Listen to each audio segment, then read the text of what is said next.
नमस्कार। वर्तमान राति 10:30 पाखापाखि आमर ये कैंसर उपर कॉन्फ्रेंस बहुत ये पढ़ापढ़ी एवं सरला मु आसिली टे टेरास उपरकू टिके गोटे इच्छा है गोटे छोट वीडियो माध्यम आपन को कहवाई जे ये जो दीर्घ 21 वर्ष 22 वर्षर मोर स्वप्न कैंसर को लेकिन तार ट्रिटमेंट को लेकिन लोक सेवा करने आउ दीर्घ 11-12 वर्ष ला लोक सेवा भी करुछि। मो भीतर गोटे धारणा थिला जे मु बेस्ट ट्रिटमेंट करुछि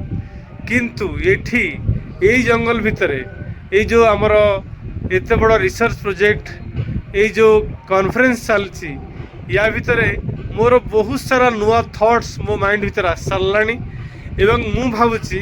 मु जो कैंसर ट्रिटमेंट को लेकी जो रिसर्च करुଥିଲି ये परे या परे मु गला परे मो रिसर्च आहुरी द्रुत गति रे आगे नेबी रिसर्च को आहुरी भल भाव रोग को ट्रिटमेंट करि परिबी रोग को मु भाबुची आहुरी भल भाव रे भल करि परिबी। कारण मु देखिछि कैंसर रे लोक माने केते डरी जानती केते छटपट होंती केते कष्ट पाती एटा जेमिति गोटे लोक पय काल। कारण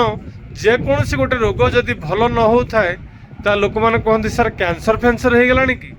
ता माने कैंसर माने गोटे काल एटा जेमिति भल हबनी। तेणु मु आशा करुछि या परे मु ओडिशा को फेरला परे आहुरी भल भाव रे यार ट्रीटमेंट करि परिबी। जो नुआ थॉट्स मो भीतर आसीछि ताकू कार्य लगे पारिबी। आ भगवान को मध्य प्रेयर भी करुछि जे मु भगवान को प्रेयर करुछि मु जेमती सबुठारु भल ट्रीटमेंट करि पारे आपण मानक सेवारे निजको लगे पारे आ निजर जीवन को